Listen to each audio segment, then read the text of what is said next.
Now here in this video we were concerned with the classification of protein. Last two videos you know that it was concerned with the first video concerned with the introduction and structure of amino acid, second video concerned with the properties of amino acid, and this is the third video of protein metabolism concerned with the classification of protein. Then as far as the classification of protein is concerned, the protein classification is depend on the some different criterias. For example, protein classification depend on the composition of material which is present in the protein molecule. For example, amino acid and some other material sometimes present in the protein molecule, and due to that it is simply called as a composition of protein molecule. According to that, the proteins may be classified. Then second, the classification of proteins depend on the shape of protein molecule. For example, sometimes the proteins are classified as a fibrous protein, sometimes it is called as a globular protein according to the shape and structure of the protein molecule.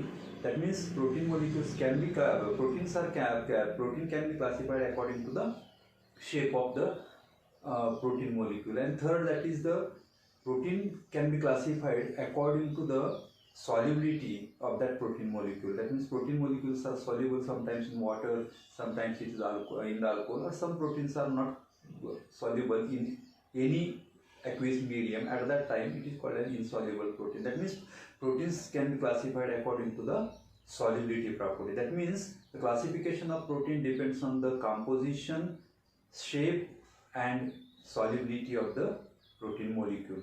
Then according to these criteria, proteins may be generally classified into a simple protein and a conjugated protein.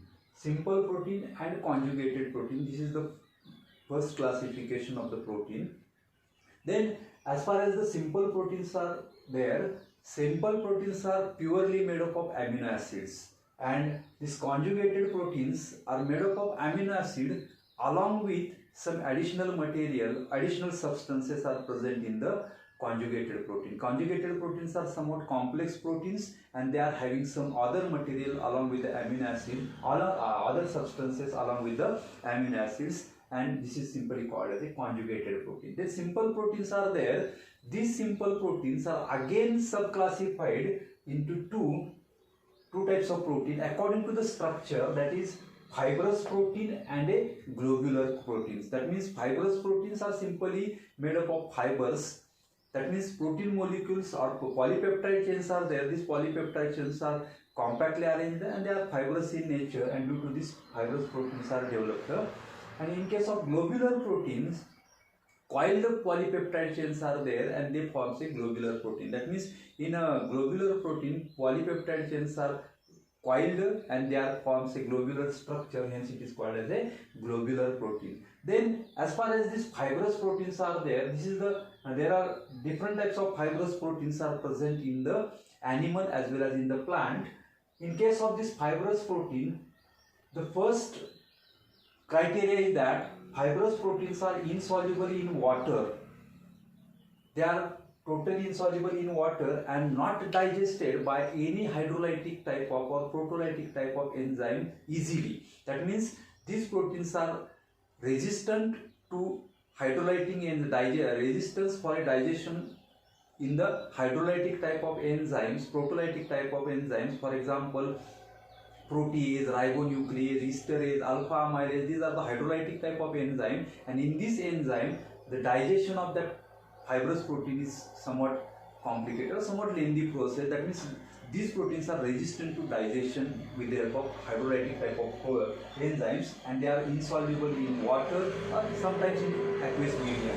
Then the first fibrous protein is there. This is the collagen. Collagen is the first fibrous protein. This collagen is present in the connective tissue of animals. Collagen is present in the connective tissue of animal. Near about 30% of the collagen proteins are present in the animal body. Then that means the tissues of this connective tissue contains a 30% collagen protein. Second, that is keratin. Keratin is also an important protein which is present in the animal For example, hair of the animal, nails of the animal, wool of the animals, it is made up of the keratin, and you know that it is not digested by any type of hydrolytic enzyme. That means hairs, nails and wools, it is not digested by any hydrolytic enzyme, or it is not soluble in the water. Then third protein is there, fibrous protein is there, it is a myosin and it is a muscle fiber. That means animal muscle fibers, animal body muscle fibers are made up of that myosin type of protein, and it is also not soluble in water, and it is somewhat digested by the hydrolytic type of enzymes. Then next is the osin type of fibrous protein, and bones and teeth of the animal particularly made up of this osin type of protein, and you know that it is a highly resistant to the digestion of with the help of hydrolytic enzyme. It is not soluble in the water or any aqueous medium. That means osin is the bones and teeth is the good example of osin type of protein. Then next, that is prolamines. Prolamines, it is present in the animals, mostly in the animals, and it is digested, it is soluble in somewhat alcohol, 70 to 80% alcohol. It is not soluble in water.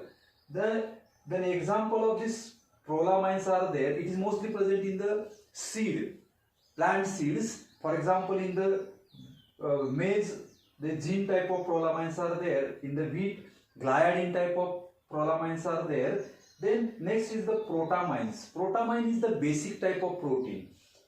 Then why it is called as basic protein? Because you know that if the structure of amino acid is concerned, the basic amino acids are there in the polypeptide chain of that basic protein, and it contains a more amine group, more nitrogen in the amino acid, and it is additional amine group, additional nitrogen in the protein. At that time it is called as basic protein, and this protamine is the basic protein, and here it is present in the 30% in the DNA, RNA, and here this prolamine is there. It is a globular type of protein. It is not a fibrous protein. Then as far as the globular proteins are concerned, globular proteins are soluble in water. Prolamine is the globular protein. It is soluble in water. Sometimes it is also soluble in salt, alcohol, and also in any other aqueous medium. Then this prolamine is there. It is a globular protein. It is soluble in alcohol, 70 to 80% alcohol, and the example is the seeds, plant seeds. For example, wheat and maize. Gene type of prolamine is present in the maize, and gliadin type of prolamines are present in the wheat. Then next is the protamine. It is a basic protein, and it is present in the DNA, RNA, and also sperms. Fish sperm is the most important source of these protamines, and these proteins may be soluble in a aqueous medium. Then next basic protein is there, that is histone. Histone is also basic protein, and it is mostly present in the secretory tissues of the animals and plants, and good example is the hemoglobin. Hemoglobin is also a histone type of protein. Then these histone protamines, they are basic type of protein having a large amount of nitrogen. In that, near about 30% nitrogen is more nitrogen is present in these protamines and histones.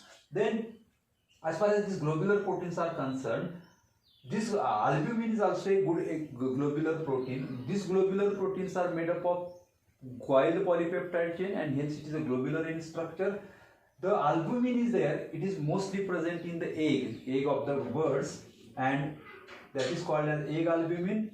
The next is the lactoalbumin, which is present in the milk, and the good example is also there, that is serum in the blood. The serum albumin is present in the blood. Then next is the globulin. Globulin is also a globular type of protein, and it is also present. It is soluble in acids, in water also sometimes, and there is a good example is there, that is lactoalbumin, which is present in the milk, and lactoglobulin, which is present in the milk, and ohoglobulin is present in the bird egg. And then next is the glutamine. Glutamine is also soluble in acid and alkali, and glutamine is mostly present in the wheat seeds. For example, gliadin, which is present in the wheat seed, is a good example of this glutamine. This is about the total classification of protein. That is, all these are the simple proteins, mostly classified as a fibrous protein and a globular protein.